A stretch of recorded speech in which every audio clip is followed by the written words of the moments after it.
ರಾಜ್ಯದಲ್ಲಿ ಮತ್ತೆ ಜೋರಾಯಿತು ಹಿಜಾಬ್ ಗದ್ದಲ. ಆದೇಶ ವಾಪಸ್ ಪಡೆದುಕೊಳ್ಳದಿದ್ರೆ ಉಗ್ರ ಹೋರಾಟದ ಎಚ್ಚರಿಕೆ.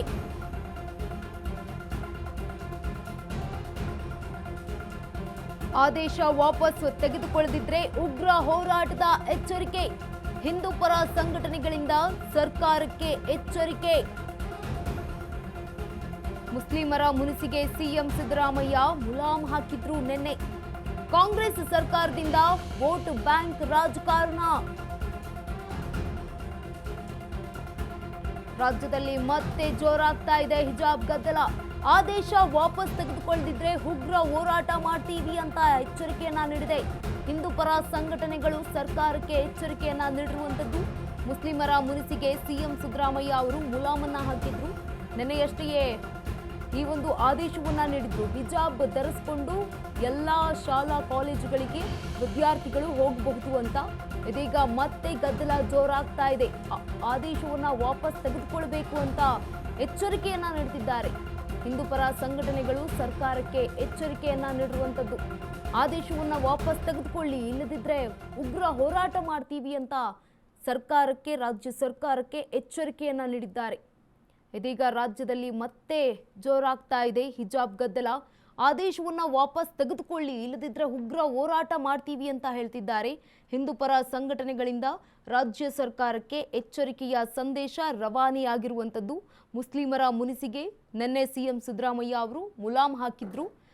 ಕಾಂಗ್ರೆಸ್ ಸರ್ಕಾರದಿಂದ ಇದು ವೋಟ್ ಬ್ಯಾಂಕಿಂಗ್ ರಾಜಕಾರಣ ಅಂತ ಹೇಳಲಾಗ್ತಾ ಇರುವಂಥದ್ದು. ನಿನ್ನೆಯಷ್ಟೇ ಈ ಒಂದು ಮಾತನಾಡಿದ್ರು ಹಿಜಾಬ್ ಪರವಾಗಿ.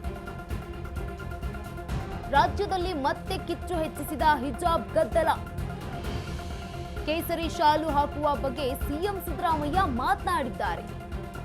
ಕೇಸರಿ ಶಾಲು ಧರಿಸಿ ಬರುವಂತಿಲ್ಲ ಅಂತ ಹೇಳಿದ್ದಾರೆ ಸಿಎಂ ಸಿದ್ದರಾಮಯ್ಯ. ಪ್ರತಿಯೊಬ್ಬರಿಗೂ ಧಾರ್ಮಿಕ ಸ್ವಾತಂತ್ರ್ಯ ಇದೆ ಅಂತ ಹರಿಪ್ರಸಾದ್. ಮತೀಹ ಚಿಹ್ನೆ ಯೂನಿಫಾರ್ಮ್ ಬಾಗಾನ ಅಂತ ಸರ್ಕಾರ ಹೇಳಲಿ.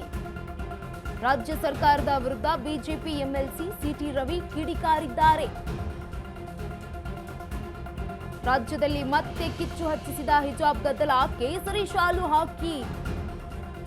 ಹಾಕಿ ಬರುವಂತೆ ಸಿಎಂ ಸಿದ್ದರಾಮಯ್ಯ ಮಾತನಾಡಿದ್ದಾರೆ.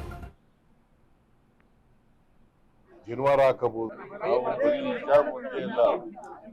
ಶನಿವಾರ ಹಾಕೋದು, ಶಿವದಾರ ಹಾಕೋದು, ರುದ್ರಾಕ್ಷಿ ಹಾಕೋದು, ಅವರೆಲ್ಲರಿಗೂ ಕೂಡ ಹಾಕಬಹುದು. ಅವರ ನಂಬಿಕೆಗಳಿಗೆ ಅನುಗುಣವಾಗಿ ಹಾಕಬಹುದು. ಅಪ್ ಟು 12th ಸ್ಟ್ಯಾಂಡರ್ಡ್ ವರೆಗೆ. ಅದು ಹೈಸ್ಕೂಲ್ ಇರಲಿ, ಕಾಲೇಜ್ ಇರಲಿ, ಪ್ರೈಮರಿ ಸ್ಕೂಲ್ ಇರಲಿ, ಎಲ್ಲಕ್ಕೂ ಕೂಡ ಅನ್ವಯ ಆಗ್ತದೆ. ಶಾಲೆ ಇಲ್ಲ, ಶಾಲಾ ಹಾಕೊಂಡ್ ಬರಂಗಿಲ್ಲ. ಟರ್ಬನ್ ಹಾಕಬಹುದು, ಜನಿವಾರ ಹಾಕಬಹುದು, ಮತ್ತೆ ಶಿವದಾರ ಹಾಕಬಹುದು, ರುದ್ರಾಕ್ಷಿ ಹಾಕಬಹುದು, ಮತ್ತೆ ಹಿಜಾಬ್ ಹಾಕಬಹುದು. ಟರ್ಬನ್ ಅಂತಂದ್ರೆ ಈಗ ಪ್ರಾಕ್ಟೀಸ್ ನಲ್ಲಿ ಇರೋ ಅಂತ ಹೊಸದಾಗಿ ಮಾಡಕ್ ಆಗಲ್ಲ. ಯಾವ್ದು ಪ್ರಾಕ್ಟೀಸ್ ನಲ್ಲಿ ಇದೆ, ನಂಬಿಕೆಗಳು ಇದ್ದಾವೆ ಇಲ್ಲಿವರೆಗೆ, ಅವು ಮಾತ್ರ. ನಾವು ಹಿಜಾಬ್ ಒಂದೇ ಇಲ್ಲ, ಶನಿವಾರ ಹಾಕೋದು, ಶಿವದಾರ ಹಾಕೋದು, ರುದ್ರಾಕ್ಷಿ ಹಾಕೋದು, ಅವರೆಲ್ಲರಿಗೂ ಕೂಡ ಹಾಕಬಹುದು. ಅವರ ನಂಬಿಕೆಗಳಿಗೆ ಅನುಗುಣವಾಗಿ ಹಾಕಬಹುದು. ಅಪ್ ಟು 12th ಸ್ಟ್ಯಾಂಡರ್ಡ್ ವರೆಗೆ. ಅದು ಹೈಸ್ಕೂಲ್ ಇರಲಿ, ಕಾಲೇಜ್ ಇರಲಿ, ಪ್ರೈಮರಿ ಸ್ಕೂಲ್ ಇರಲಿ, ಎಲ್ಲಕ್ಕೂ ಭಾರತೀಯ ಜನತಾ ಪಾರ್ಟಿಯಲ್ಲಿ ಈ ವಿಚಾರದಲ್ಲಿ ಆಕ್ಷೇಪವನ್ನು ವ್ಯಕ್ತಪಡಿಸ್ತಕ್ಕಂಥದ್ದು ಒಂದು ಆಶ್ಚರ್ಯ ವಿಚಾರ. ಸರ್ಕಾರ ಅಂತಕ್ಕಂಥದ್ದು ಒಂದು ಮಾತೃ ಹೃದಯ ಇಟ್ಕೊಂಡಿರ್ತಕ್ಕಂಥದ್ದು ಇಟ್ಕೊಂಡಿರ್ಬೇಕಾಗುತ್ತೆ. ಮಕ್ಕಳಿಗೆ ಹೆಚ್ಚಿನ ನಮ್ಮದು ಕಾನ್ಫಿಡೆನ್ಸ್ ಬರಲಿಲ್ಲ ಅಂತೇಳಿ, ಆತ್ಮಸ್ಥೈರ್ಯ ಬರಲಿಲ್ಲ ಅಂತೇಳಿ ಅವರು ಬೇಕಾದ ರೀತಿಯಲ್ಲಿ ಅಂದರೆ ಒಂದು ಧಾರ್ಮಿಕ ಸಂಕೇತವಾಗಿ ಅವರೆಲ್ಲ ಬರ್ತಕ್ಕಂಥದ್ದು.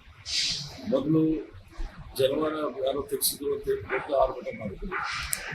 ಈಗ ಸರ್ಕಾರದಲ್ಲಿ ಕೇವಲ ಹಿಜಾಬ್ ಮಾತ್ರ ಅವಕಾಶ ಅಲ್ಲ, ಶನಿವಾರ, ರುದ್ರಾಕ್ಷ, ಕುಂಕುಮ, ಗುರುವಾರ, ಶಿವದಾರ. ಹಿಜಾಬ್ ಯೂನಿಫಾರ್ಮ್ನ ಭಾಗ ಆಗಿದ್ರೆ ಹಿಜಾಬ್ ಹಾಕೊಂಡು ಬರಲಿ. ಹಿಜಾಬ್ ಯೂನಿಫಾರ್ಮ್ನ ಭಾಗ ಆಗದೇ ಇದ್ರೆ ನಾಳೆ ಯಾವುದಾದ್ರು ಒಂದು ಶಾಲೆ ಆಡಳಿತ ಮಂಡಳಿ ಕೇಸರಿ ಶಾಲನ್ನ ಈ ಯೂನಿಫಾರ್ಮ್ನ ಭಾಗ ಆಗಿ ಪರಿವರ್ತಿಸಿದರೆ ನೀವು ಹೆಂಗೆ ನಿರಾಕರಿಸ್ತೀರಿ? ಯಾವುದೋ ಒಂದು ಶಾಲೆ ಆಡಳಿತ ಮಂಡಳಿ ನಿರ್ಣಯಿಸ್ತಪ್ಪ, ನಮ್ಮ ಶಾಲೆಯಲ್ಲಿ ಟೈ ಇಲ್ಲ, ಟೈ ಬದಲಿಗೆ ಪಂಚೆ ಶರ್ಟು ಮತ್ತು ಕೇಸರಿ ಶಾಲನ್ನು ಯೂನಿಫಾರ್ಮ್ ಆಗಿ ಮಾಡ್ಕೊಂಡು ಬರ್ತೀವಿ ಅಂತ ಹೇಳ್ತಾರೆ. ನೀವು ಹಂಗಾರೆ ಕೇಸರಿ ಶಾಲನ್ನ ನಿರಾಕರಿಸ್ತೀರಾ? ಕೇಸರಿ ಶಾಲನ್ನ ನಿರಾಕರಿಸೋದು ನಿಮ್ಮ ಜಾತ್ಯತೀತತೆನಾ?